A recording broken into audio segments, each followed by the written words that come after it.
to China? And it's blown our minds.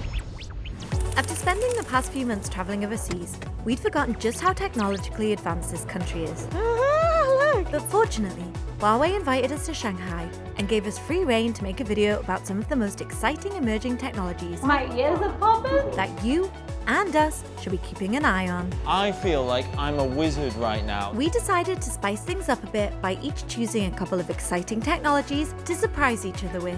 What you got in store for me today? So this is Robert the RoboCop. Spoiler alert, some of us are going to be more happy about it than others. My man is sulking over here. I don't see the point in going up there. I mean, like, it's raining. I just don't think it's necessary. I can see it from down here. This is the perfect opportunity for Jack to nerd out on infrastructure and for me to make him do things that he doesn't want to do. Which brings us to our first stop, the gorgeous Yew Garden.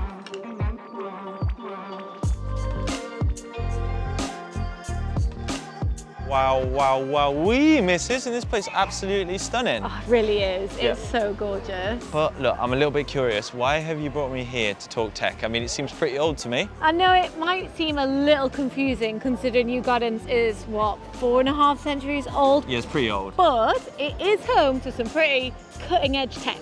I'll believe it when I see it. Here in Yew Garden, you can get a mini program on your phone where you can use AR to see different things around the complex. Look! Now, I'm not sure if Jack is gonna love this or hate this because he's a little bit boring, but I love whimsical things. Oh, whoa! Oh, you can see the phoenix flying around the complex. Oh, wow. Oh, it looks good, doesn't it? What is this witchcraft, Nico? It's cool, isn't it? Oh, maybe I should have a little go on it. Oh, are we gonna break that shell? Actually, no, I'm a bit cool for that. I'm a bit cool for that. No, he isn't. Oh my word, there's a fish swimming on the floor. There is a fish swimming. Oh my God, it's jumping up. It's jumping up. Oh my God, there's another one. There's another one. There's another one. Oh, it's a blammin' whopper, this one. Look at the size of him. They swim down the street. Oh. I feel like I'm a wizard right now, living in a world full of muggles. I can see things that none of these people can. And you know what? Feels great. See, I could be fun too. He's coming up, he's coming up. That's enough. We can't stand here all day. There's one more to find. This is like our own little treasure hunt in Yew Garden. Oh, I'm well down. See, I'm a fun guy now. This is what fun people do. Let's go. But before we hit up the third spot, I decided to send Nico off in search of some food because you know what? It's definitely hard work trying to be a fun guy all the time, as I'm discovering this evening. Oh, hello. It's the size of my head. Yeah, I did my best.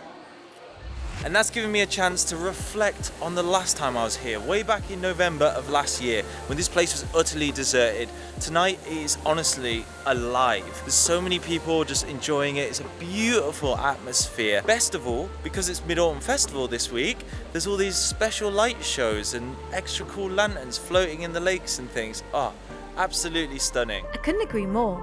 Yew Garden and its beautiful mid-autumn decorations have got me feeling all warm and fuzzy inside. Gosh, this place is so magical. There's girls dressed up, there's giant fish in the pond, there's lanterns above me. I don't know what's AR and what's real anymore. This is the third location. I'm excited to find out what it's going to be. Do you want to have a guess? Gorilla. A gorilla? It's definitely not going to be a gorilla. Oh, it's a whale. I mean, I didn't expect that either. Classic Chinese animal, that, the whale. Oh, it's lanterns. Aw, how fitting. Last night was fun, wasn't it? Yeah, I had a great time in the end, but I'll be honest, it did leave me feeling a little bit cold because it was all just a bit too virtual for me. Oh, just a rabbit riding a whale. So today, Nico, I brought you to this absolutely splendid looking building because I want to introduce you to some of my mates. Robert, long time no see. Don't leave me hanging, brother. So this is Robert the RoboCop, and he is an absolute legend. He will go where it is not safe for any regular policeman to go. He will venture into dangerous science labs full of noxious gases. That's why he's got this sensor on top. He's got infrared eyesight so that at night he can spot mischief going on. And if he does spot any wrongdoings, then he's got a big fat alarm which will alert his human colleagues so they can come in and back him up. So my love affair with robots dates all the way back to the heady days of 2006, when Peter Crouch did his famous celebration. Look at his face! Just look at his face! I remember it like it was yesterday. But when it comes to robots, let me tell you guys, it isn't all fun and games, as we're about to see. Ooh, sounds like we're about to get serious.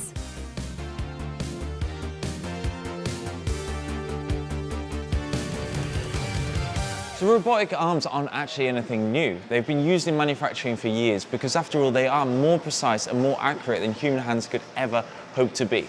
No, what makes this place so special is seeing how the robots interact with each other. So traditionally in a factory, you'll have multiple different lines, each producing different components, and then an assembly line at the end which brings it all together.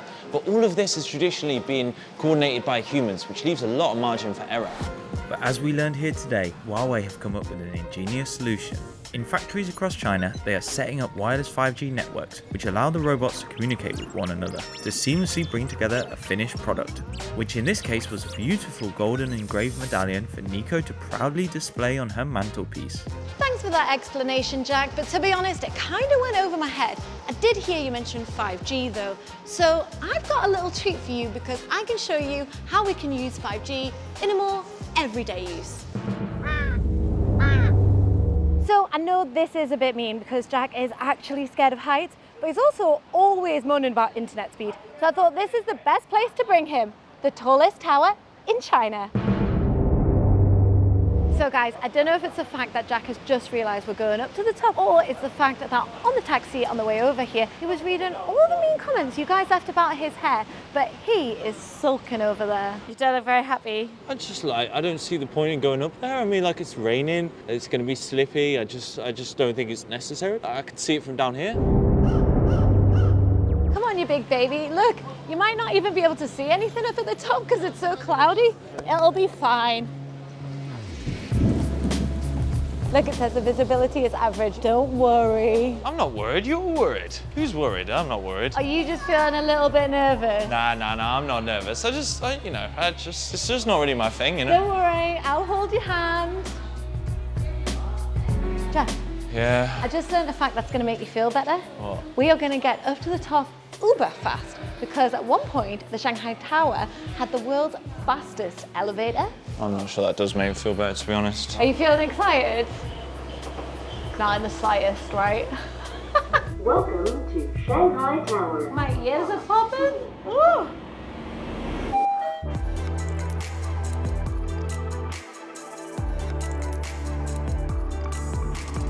What are you doing? I'm just doing a bit of comfort eating, trying to make myself feel better, trying to G myself up to go and have a look. What are you eating? Just look. Cheeky kumba. Yeah, I'll ma. Yeah, chang chang. Whoa.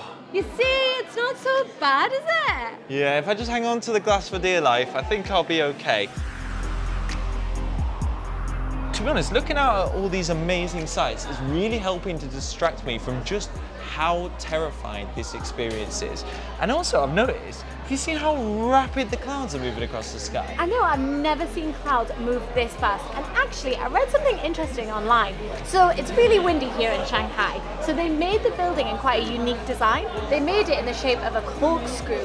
And it also helps the air to circulate around the building. But given that this is the third tallest tower in the world, then no amount of design hacks can distract you from just how high you are above the city streets. This viewing platform is not for the faint-hearted. Ooh, so this experience is definitely a white knuckle ride. But Nico, I'm sure you haven't just brought me up here to scare the life out of me. There must be some other reason. So go, explain yourself. Okay, so back home in the UK, you're always moaning to me about how rubbish the internet speed is. So I brought you here to show you how good it actually can be. Because even though we're in the tallest tower in China, we're up in the clouds, there's loads of people, it is fully 5G covered. This is one of the wireless 5G boxes, and you'll find a few of them here in the tower to make sure that there's enough connectivity for everyone. Which means you can send photos, you can send videos, Or even record a birthday message for your mum. Happy birthday, Linda. I hope you have a really great birthday, and I'm sorry that we can't be there, but we'll see you soon. Hope the weather's better than here. Yeah, Happy birthday. Wow, there we go. Sent already. That is pretty astounding, considering the fact that back home in the UK, in your kitchen, we can't even get phone signal. And looking around, our fellow tourists are certainly making the use of this amazing connectivity. I myself could have stayed up here all afternoon, but Jack made a sneaky dash for the elevators when I wasn't looking. So Nico, things got a little bit out of hand yesterday, didn't they? But today I have decided to take the high ground and take you to somewhere that I know you're going to enjoy. Aw, you're a better man than me, Jack. So, where we're going? Well, I'm going to transport you to the rainforest-clad slopes and the misty mountains of Hainan Island in southern China, home to the world's rarest primates. Oh my God, let's go!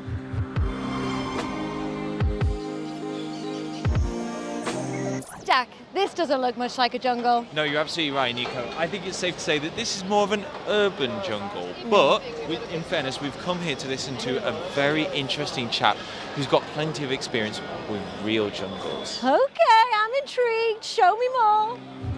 And it's just as well, because I'm definitely not wearing the appropriate attire for a jungle expedition. Oh my God, what a view. I feel all business today. I've got my lanyard and you told me to put my cheeky Taobao suit on. And I'm not the only one who isn't used to wearing a suit. I'm not so comfortable in the suit. I'm not so comfortable in the city. I like to be in the forest. I like to be in nature with nature. We were invited here to learn more about an amazing partnership between IUCN, a conservation organisation, and Tech4All.